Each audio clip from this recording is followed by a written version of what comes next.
Hello, everyone, and welcome to the Planning for Retirement podcast, where we help educate you on how retirement works. This is episode 46, Should I Die with Zero? I'm Kevin Lau. I'm your host. I've been in the financial services industry for almost 16 years and have a passion for education, which is what this podcast is all about. Our mission is to educate you to increase clarity and confidence to achieve financial security. I'm also the owner of Imagine Financial Security, which is an independent financial planning and investment management firm based in Florida. However, this information is for educational purposes only and should not be used as investment, legal, or tax advice. Well, welcome today, everybody. I hope you guys are enjoying the official start to summer. If you're planning for retirement, say you're in the next 10 to 15 years, you want to be in a position to fire your boss, or let's say you're recently retired. You just want to learn more about how this retirement puzzle fits together. Make sure to give our show a follow wherever you're consuming podcasts, and make sure to share this with a friend or family member that you care about who's in the same boat.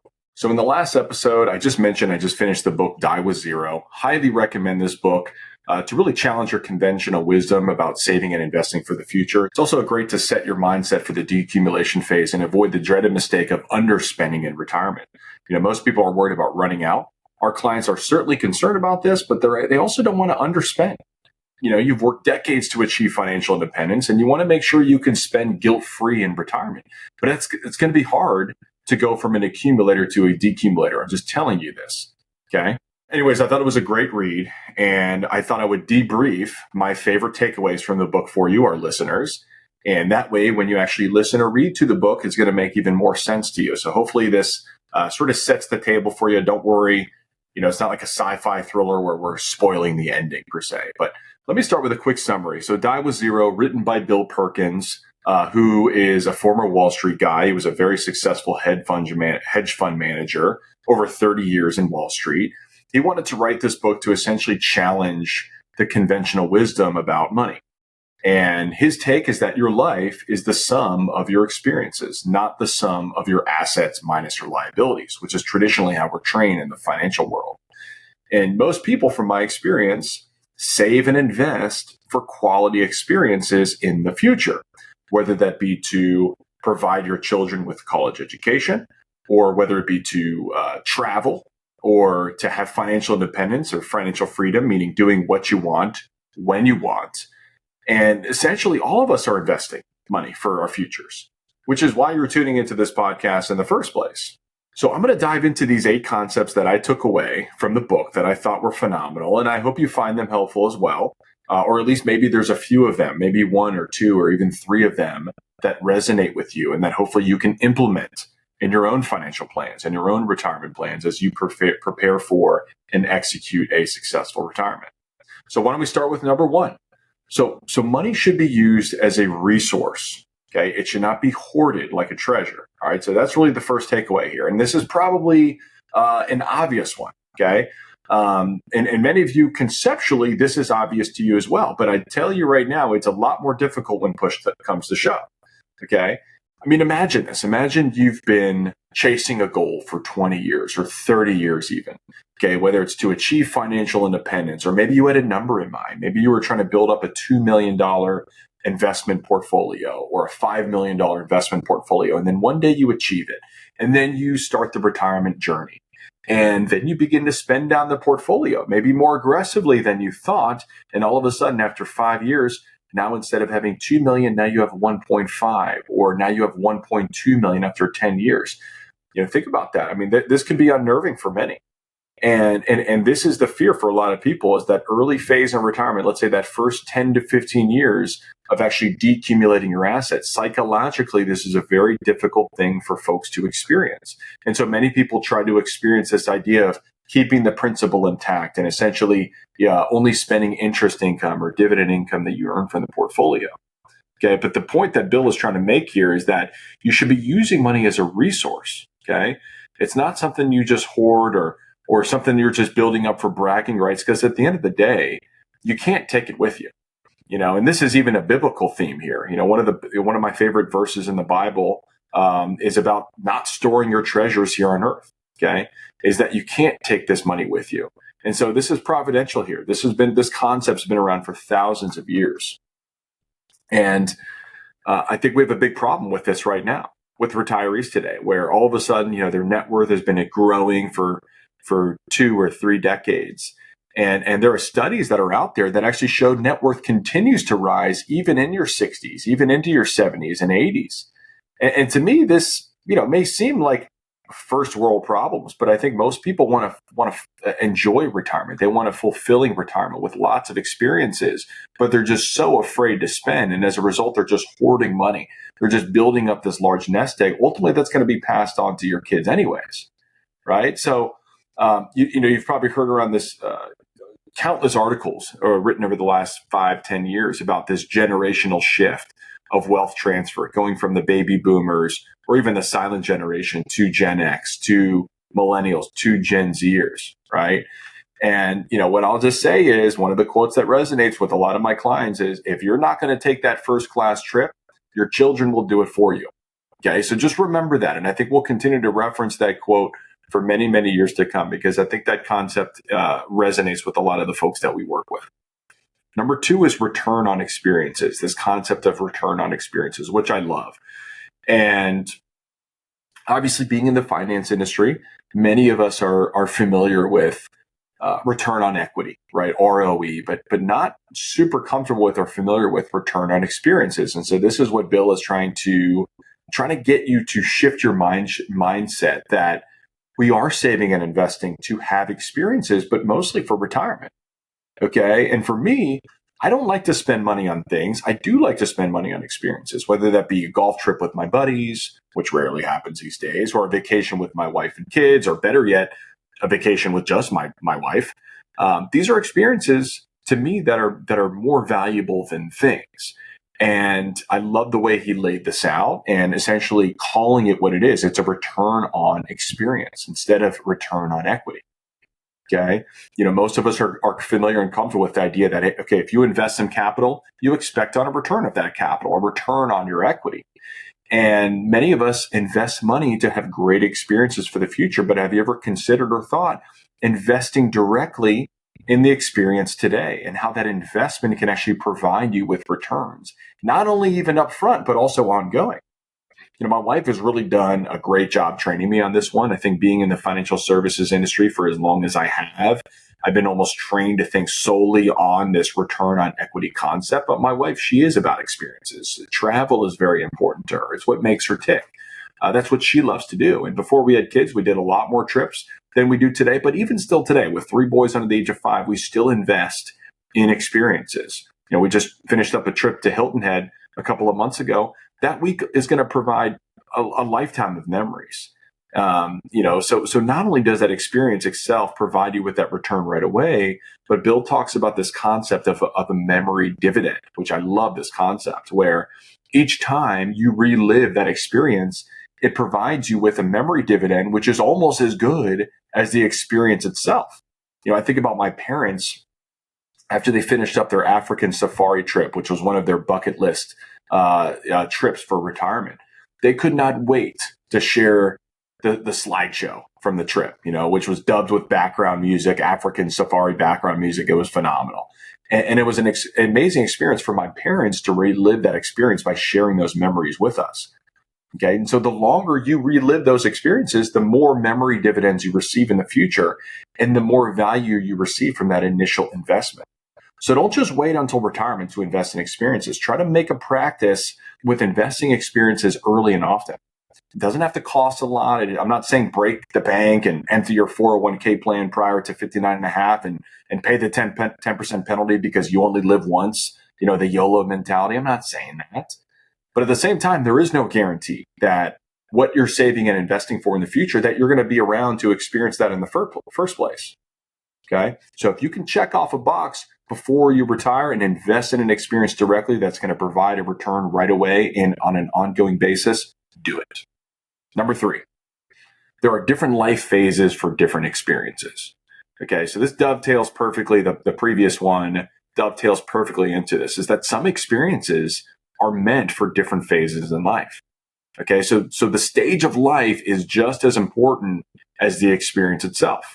I'm thinking back to 2018. My wife and I, we took a trip to Norway before we had kids, and we kayaked all over the fjords. We hiked some serious mountains in Norway, and we just explored all over the place. I don't think I don't think I'd want to do that with kids, number one, but I certainly don't think I'd want to do that in my 70s and 80s. And I just had this conversation the other day with a client of mine, and I shared this concept about Die with Zero. I shared, this book title and the concepts from it. And you know what? They're in their late 50s and 60s, and they've always wanted to hike Machu Picchu in Peru. And guess what? They're both still working.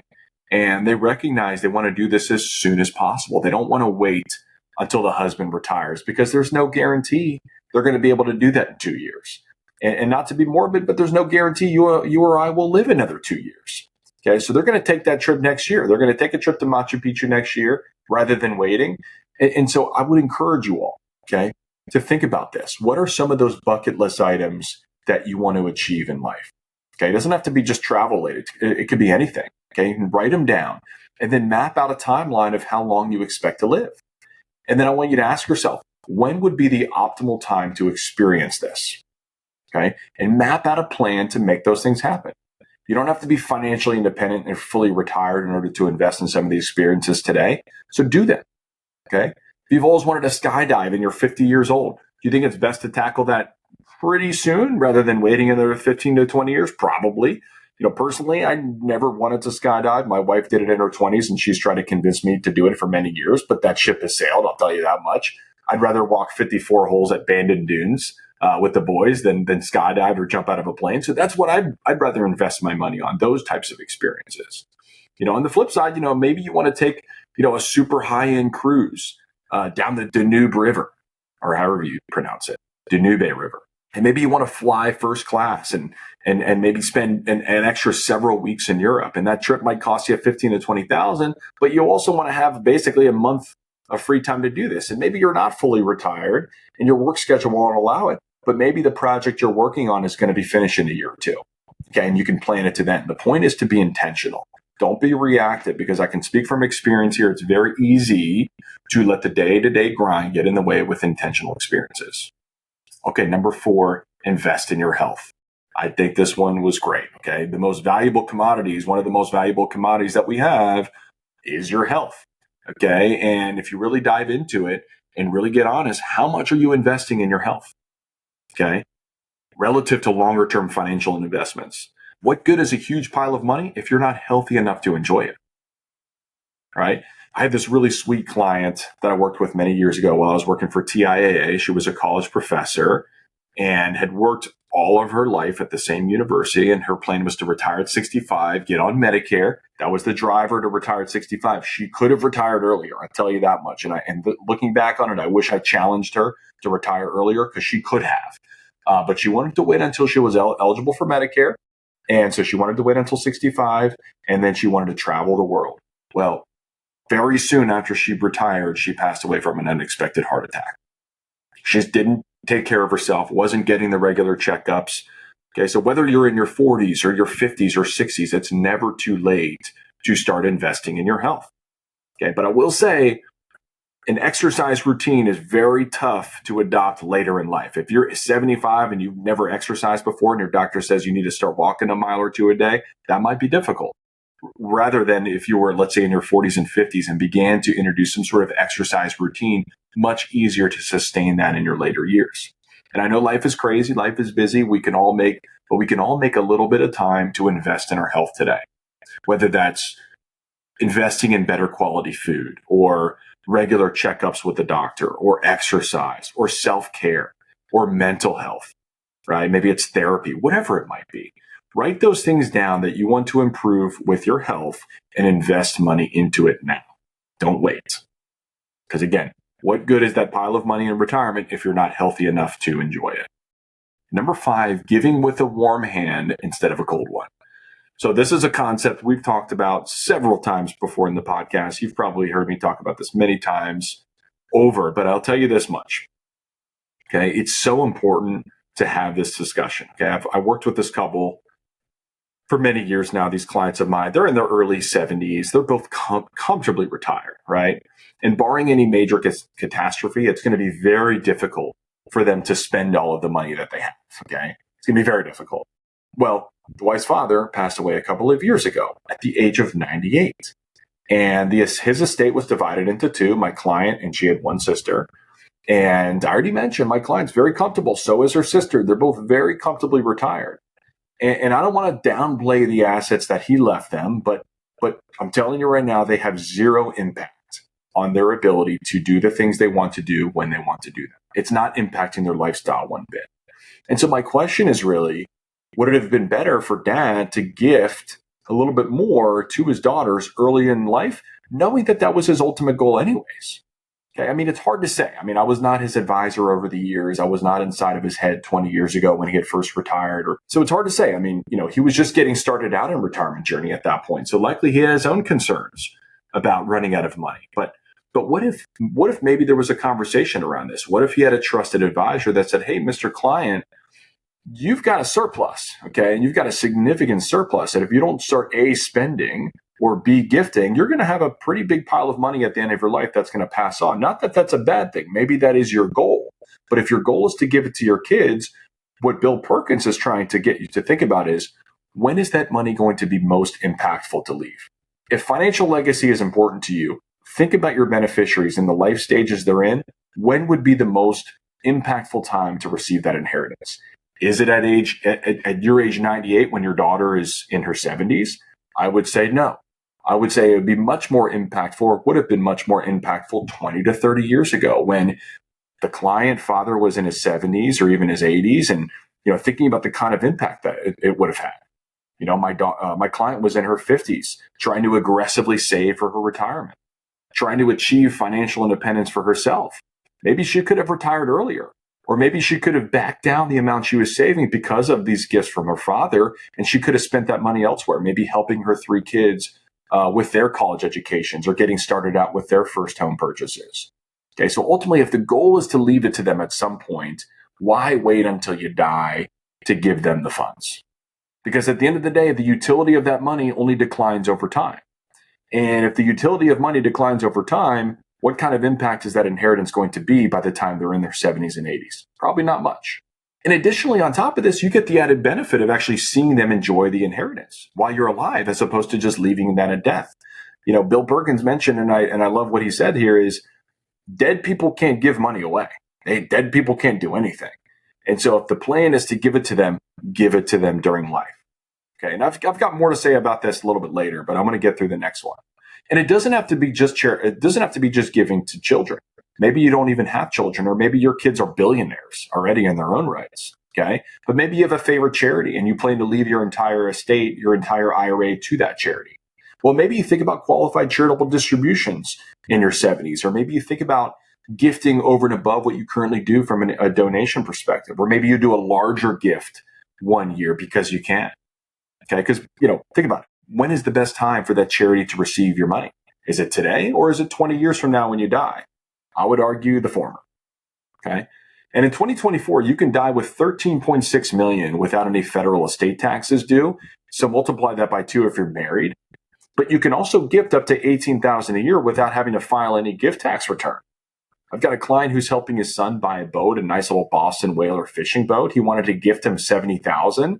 But he was worried about triggering gift taxes and how all that would play out from an accounting perspective. But we had the conversation that, hey, you can gift up to $18,000 before you have to file anything. So instead of gifting $70,000 directly to your son, let's break it into 4 separate gifts. $17,500 from you to your son directly, $17,500 to your wife to your son directly, and then the other $17,500 from both you and your wife directly to your daughter-in-law. That way, a full $70,000 is gifted to the children, your son and daughter-in-law, but now you don't have to file any gift tax returns. But now they have $70,000 to buy that boat. Okay, so there's no issues. I mean, listen, lifetime exemptions are super high. This estate exemption is super high at this point. Now, it is set to reset at the end of 2025. It's going to reset to pre-tax and jobs cuts levels. Okay, so closer to, let's call it, a roughly $7 million per person. And maybe you're not in a position to gift $18,000 to your kids, or maybe you don't even want to gift $18,000 to your kids, but maybe there's something that you can do over and above to essentially provide more of an impact with your legacy while you're alive, as opposed to maximizing what you have left over at death. And you can also get a feel for what your kids are doing with the money. If you gift your son $5,000 and then all of a sudden they have this brand new watch that they spent the whole $5,000 on, maybe that's a conversation point. Maybe there needs to be a discussion around being a good steward of the money. Because, what are they going to do if they inherit $1 million or $2 million, okay, with a lump sum? So maybe there needs to be some better training or education, okay? Or maybe it changes how you leave that inheritance. Maybe you don't want to leave a lump sum outright. Maybe you leave it over time. So I think gifting during life could also provide a little bit of an insight as to what they might do with that inheritance when you do pass away. Number 6 is about the life cycle hypothesis, or LCH. Modigliani was an American-Italian economist. He won the Nobel Peace Prize in economics in 1985 and explained this idea of the life cycle hypothesis. And essentially what it is, it's a model that tries to explain the consumption patterns of individuals and exactly what Bill Perkins talks about, which is the greatest utility of money happens well before you're in retirement age. It's in your 40s and your 50s and your 60s, okay? And his idea is that you should try to reduce your wealth throughout your life so that you have zero at death. Well, the problem is most people, their response is, well, how do you know exactly when you're going to pass away? Valid question. Okay. So the response from Mo was, think about the maximum age you could live until and plan to have zero at that point in time. And if you want to have some fun with it, go to this website. It's called livingto100.com.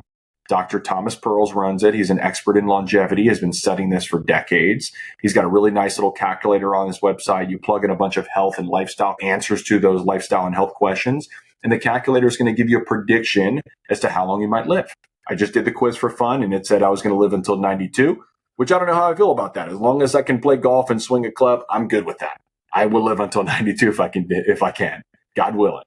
So use that number as a benchmark and say, hey, my goal is to have as little as possible at that age. Okay. Not that you're just spending willy-nilly or just gifting money away just to gift money away, but if you have the capacity to do some additional spending or additional gifting during lifetime, okay, to family members or charities that are important to you, because ultimately they're going to get it anyways. Now you've got a date that you can set, that you can shoot for, and try to decumulate as much as possible during your lifetime. And listen, of course, there's this concern of, what if I live past that age? What if I live longer than what the Living to 100 calculator says? Well, listen, there are products you can purchase that helps eliminate that concern. They're called annuities, okay, where essentially you buy the annuity and that income is never going to run out. As long as you're living, the income never goes away. And we'll talk about that in just a second. Number 7 is experiences don't have to just be leisure. All right, so experiences don't have to be just related to entertainment or travel. I know we've been talking a lot about travel today, but experiences could be anything. Bill even mentioned starting a business or pursuing a dream career. That's near and dear to my heart because I love what I do. And this entrepreneurial venture, I would have it no other way. It's been the best ride of my career. And, maybe that's important to you. Maybe you've always wanted to start a business. So invest in that experience, okay, that experience of starting a business. It could also be investing in just relationships, spending time with people that are important in your life. So experiences don't even have to cost money. They can be completely free. Think about some of the best memories you had with your parents or your grandparents. Most likely it was not regarding something they purchased for you, but it was time that you had with them. Invest your time with people that you care about. Invest in experiences that are meaningful to you. Okay, that's going to set yourself up for a fulfilling life with a ton of impact. And then last but not least, number 8, we are terrible acting as our own insurance company. So what do I mean by that? We are terrible at self-insuring against financial catastrophes. Okay, what if your house burns down? What if you have a flood? What if a hurricane comes and knocks everything down in your home, or you lose your house? We don't self-insure those things. We buy homeowners insurance. Okay. Well, one of the reasons many people, in my experience, don't spend their own nest egg down in retirement is because they have this fear of spending because they might need it for something later on. We call these unexpected risks or what ifs. So what are some of these common examples? Unexpected healthcare. What if I have a cancer treatment that lasts 5 or 6 years? Or what if I need long-term care at the end of my life? Or what if I live longer than I anticipate? What about inflation? What if I die prematurely? What if there's a bear market? Okay, so these are some of the common examples, but literally each one of these what ifs can be mitigated or solved with an insurance product. Life insurance, annuities, and long-term care insurance. And that's why I'm such a fan of evaluating these products for yourself as you approach retirement, I'm also a big fan of having a fiduciary in your corner while you are evaluating them, because a fiduciary is going to be looking out for your best interests at all times. They're going to look out for your best interest, period. And there are agents out there that are cowboys of the wild, wild west, okay, slinging any product to you just to earn a commission. Okay, so it's very important to have a fiduciary in your corner so you don't get taken advantage of. But these insurance products coupled with investments can make a great balance in your retirement plans and help mitigate some of these concerns about those what ifs. Because if you have long-term care insurance, instead of being so worried about spending down your money, because what if you need long-term care later in life? Well, you have long-term care insurance to fund it. Or what if you're worried about, hey, what if I outlive my money? What if I do spend down to zero before I die? Well, you can purchase an annuity that's going to pay you an income stream for the rest of your life. And regardless of how long you live, that Social Security check will come in. Maybe you have a pension. And if not, maybe you have that annuity income coming in that you can never outlive. Or, hey, what if I want to leave something to my grandchildren at my death or my children at my death? I want a financial legacy to be left at my death. Well, maybe you buy a permanent life insurance policy to provide that legacy floor so you can more freely spend down your own assets during your lifetime. Okay. So these are some of those key insurance products that you can integrate to help mitigate some of these concerns about spending down to zero before you die.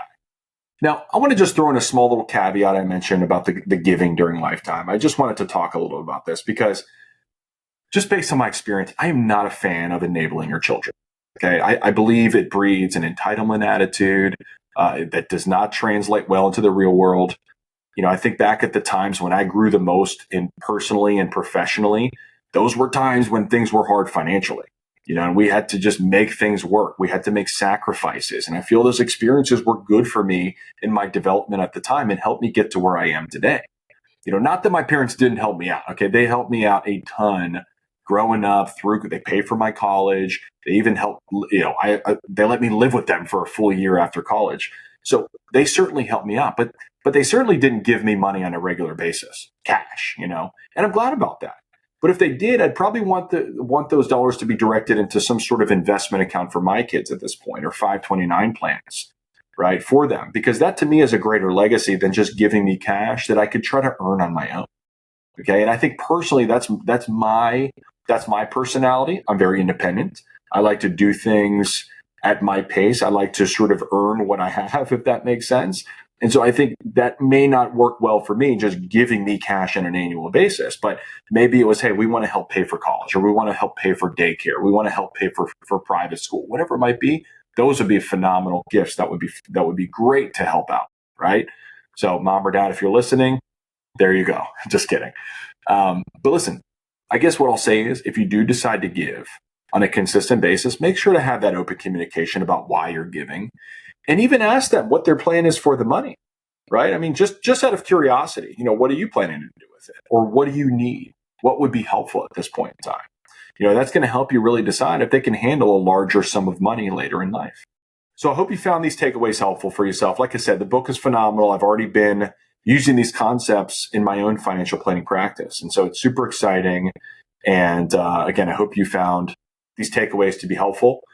And listen, take these concepts, internalize them, and figure out, okay, what are the 1 or 2 or 3 or 4 even that really resonate with me, and how can I implement this into my own retirement plan? What lessons can I apply to my own financial situation? Okay, because listen, everyone's situation is different. Everyone has different objectives. Everyone has different circumstances. Everyone has different financial backing. So your financial plan shouldn't be the same as Bill Perkins, you know? And I think I'm biased here, but I also think it's important to have a partner with you on that journey. You know, someone you can trust, someone you can lean on during the ups and downs during retirement or leading up to retirement. Having a fiduciary in your corner, someone that knows you and understands what is important to you, right? I think that's so important because these conversations are tough. You know, when someone is thinking about increasing their spending in retirement or spending down their portfolio, they want to make sure they do it right. They don't want to have to go back to work or lose their financial independence later on. So I love having these conversations with our clients. And if you're interested in working with me one-on-one, you can go to the show notes. You can take our retirement readiness assessment. I'll follow up with you personally with feedback on your goals, what areas of opportunities that I see if we were to work together. And so we'd love to hear from you. So if you want to check that out, we'll link it in the show notes. And you can also visit my website if you'd like at imaginefinancialsecurity.com if you want to learn more about my firm. That's it for today, everybody. I hope you found the show to be valuable. And if you did, just make sure to leave that 5-star review and share this with a friend who's in a similar boat as you. I appreciate it. Until next time, this is Kevin Lau signing off.